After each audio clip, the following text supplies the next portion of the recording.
Well, I agree with what he's saying that people are relying on fiat currency, but the reason they are not flocking to the safe haven assets, like he said, is because they don't know about it.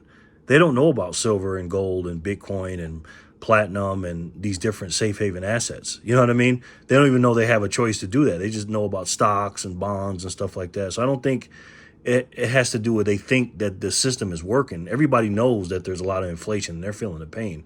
I just think it's just ignorance based on what they teach us and what they don't want us to know. And you know who those people are, as far as what these safe haven assets are. They just don't know.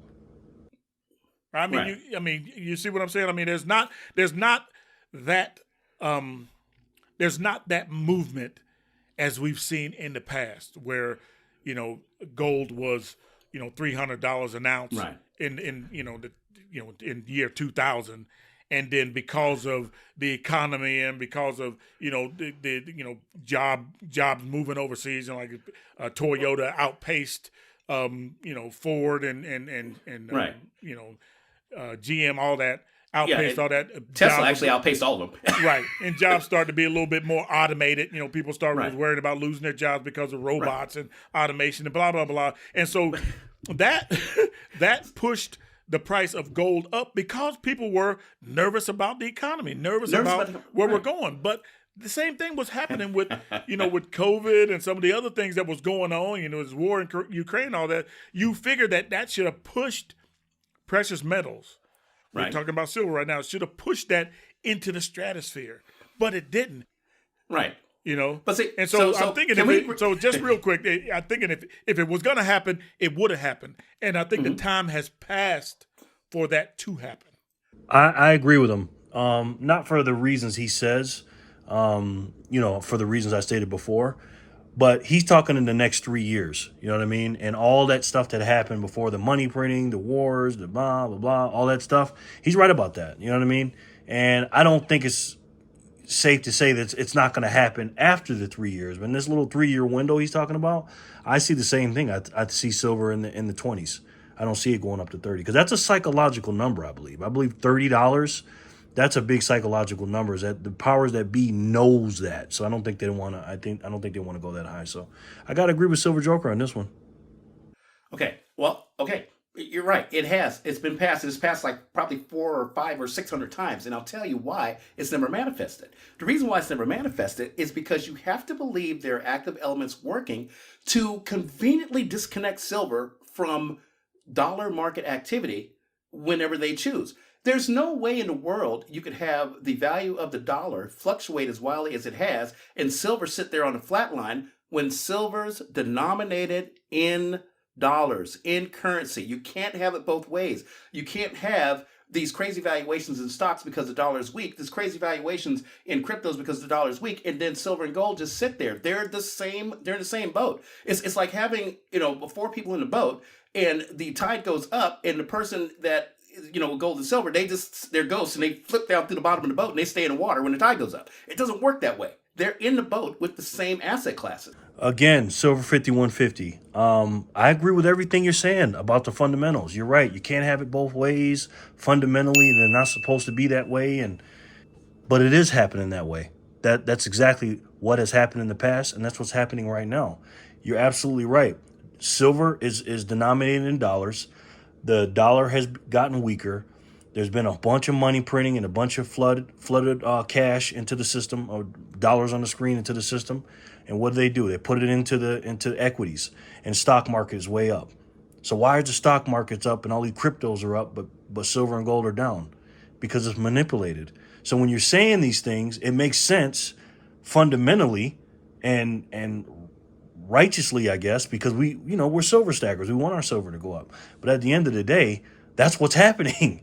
You know what I'm saying? So if that's happening now, I don't see it changing in the next 2 to 3 years. I don't want it to happen. Of course, we want our silver to go up.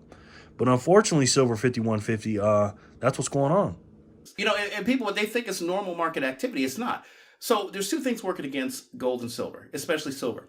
The first thing is that you do have an active, willing central planner mentality to keep silver and gold from doing anything brilliant, from staying off the radar, not being noticed, right?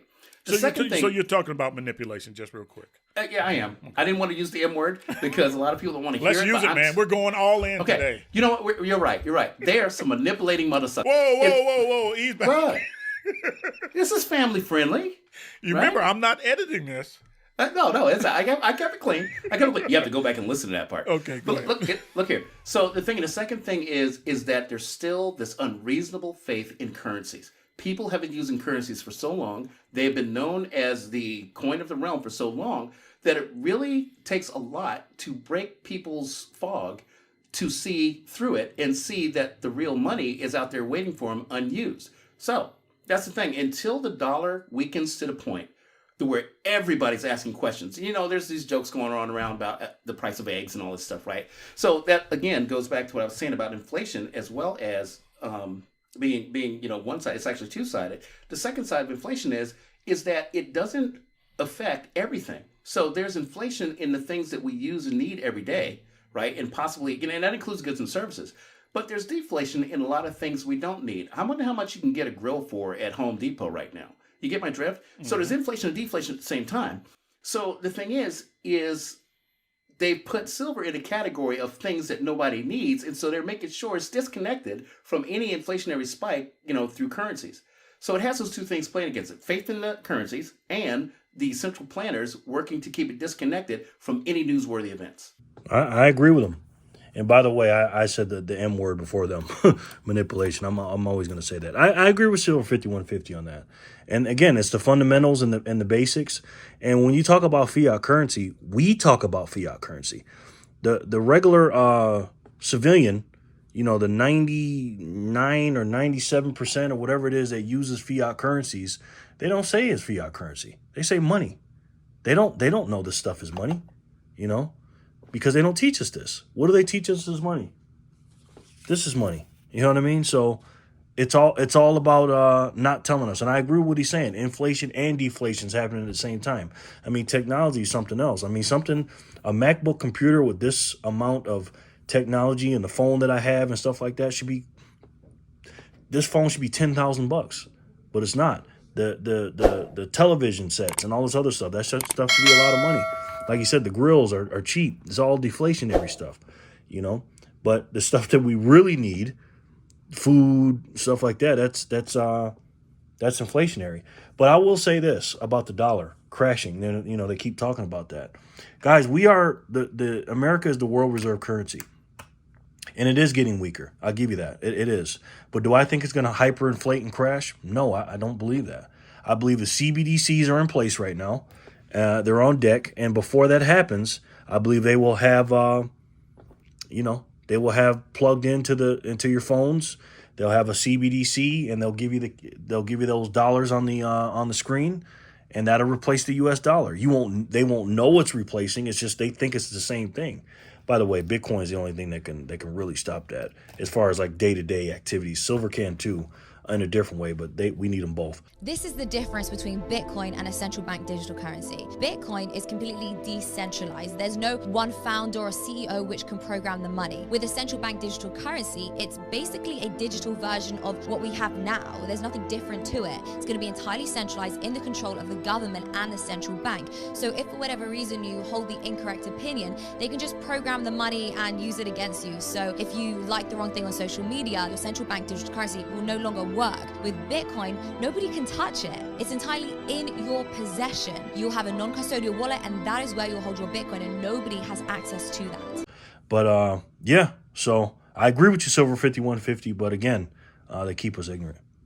Okay, well, it still comes down to, I agree with everything you said. It still comes down to the weakening dollar. And I just don't see that happening anytime soon. Yes. Silver is important for a lot of reasons. Mm-hmm. Right? It's important because it is absolutely a safe haven asset. It's absolutely a good place to put your money. But $1,000, I would just say, I'm going to just go ahead and cut out the $1,000 because to me, that's kind of a ridiculous number. I think that if we would just bring out the positive, realistic qualities of silver's value is more valuable than this fanciful dollar price. Because, I don't think that it's going to reach that anytime soon. I could be absolutely wrong. We could go $1,000 an ounce tomorrow. I don't see it happening. But that's Okay. where I stand on it. Let's ease back on these fanciful evaluations on silver and talk about what silver is realistically able to do for an individual stacker. Thank you, Silver Joker. I love that. I absolutely love that answer. We got to be realistic. We know this stuff is manipulated, but we know as a long term savings, it's the best savings account. That and Bitcoin. It's just great. You know what I mean? I mean, you put some cash in there and you leave it, and once it's time to liquidate or cash out, or if you need some cash, you can do that. But if you're trying to, quickly buy something or something like that, this stops you from doing that. You know what I mean? I completely agree with that. Silver to me is an investment because people need this. It ain't gold and it just sits around. It has a utility. This phone, that computer, mirrors. I mean, it has utility. It's used all the time, and all the things it's used for: satellites, solar panels, all that stuff. You know what I mean? Everything that's electronic. So I completely agree with Silver Joker on that one. I really do. I agree. That is actually all that really matters. The intrinsic value of silver when exchanged value for something else of value. That's really all it comes down to. But I want to go back here to the wild number argument. All right. Oh, so boy. I thought I wanted to draw that back as soon as I said it, but it's too late, man. Too late. That's it. It's just like Chun says in Remo Williams. It's already too late for that. It's already too late. All right. Already too late for that. So my question is this. What makes Bitcoin close the market on February 1st, 2011 at 73 cents, and then 10 years later, in March, close at $50,000? Uh-oh. I didn't know they were going to talk about Bitcoin. Oh my God. I want to say something, but I'm gonna wait. Let me see what they got to say. Hold on. Let me see what they say. Per Bitcoin. From 73 cents to $50,000 in a 10-year span. What creates that? What causes that? Soon as I said $1,000 silver is ridiculous, I knew you was going to bring up Bitcoin. My point is that $100 silver is not unreasonable if it has the same wind behind it as Bitcoin. And I'm not talking about the fervor of being something new and possibly even faddish or, an exciting thing that people, shiny new toy people want to play with. I'm just talking about getting the yoke of central planner elements off its neck. If we can get just a crack in that, just a little bit of that out of the way, silver will do spectacular things people never thought it would do. $5,000, forget it. $1,000, I wouldn't say that. But $100 is definitely a possibility on the indexes. And the ability to exchange a silver eagle, as the best example, for something beyond $500 is very much a possibility if we continue down the road we're on to where we have a shrinking supply chain. Now we're going to shrink the workforce that's going to supply it as part of the deflationary effort to fight inflation. Yet we're going to watch the things that we really need go up in price as inflation, and people still have that same level of income to buy it. It is a mess, and this is the kind of energy, the kind of chaos that silver should be playing on right now. So I just threw all that in there just to kind of go. $25 silver, it's going to take everything they've got to keep it down at that level for the next 2-3 years. Okay, he said a lot there. Silver 5150. You got a heck of a You're very positive about silver. You know what I mean? He has so much of it. He has so. You're talking about a guy, his name is Silver 5150. I don't know if you guys know what 5150 means. That means it's crazy, actually. He's crazy for silver. And I got to be honest, he is a little crazy for silver saying this. I'm not saying you're crazy. You're my boy, Silver 5150. I love you, man. But you're saying it's going to take a lot to do that, over the next 3 years as far as the price. They've already done it, man. You know what I mean? That's the first thing. Let's go back to the Bitcoin thing, about 75 cents and then all the way up to that. Bitcoin's a different animal, man. Bitcoin is on TV all the time. Like you said, it's a shiny new toy, things like that. But it does completely different things than silver. That's why I said you need both. People actually are spending Bitcoin as a currency in other places. But there's also people that are trying to get rich off of it, too. You have people that put a bunch of money in because it's the number one cryptocurrency in the world, and they're putting money in and then hoping to flip it. People aren't doing that with silver. Now they might do it a little bit more with the paper silver, but again, people's knowledge is not there with the physical silver. I was in finance for all my life. I didn't hear about physical silver till I was 45 years old, 2.5 years ago. People just don't know about it, guys. When I talk to people about it, when you guys talk to people about it, they just don't know. And again, I'm not saying I'm an expert on Bitcoin or nothing like that, but you guys as silver stackers are in the know when it comes to fiat currencies and money and stuff like that. And it's even hard for me to get you guys to buy Bitcoin. So again, Silver 5150, I love you, man. I love you. I love you. I love you. But they're already doing it. They're already keeping the prices down. And I don't see anybody changing in an American Eagle for a laptop anytime soon. Not in the next 3 years.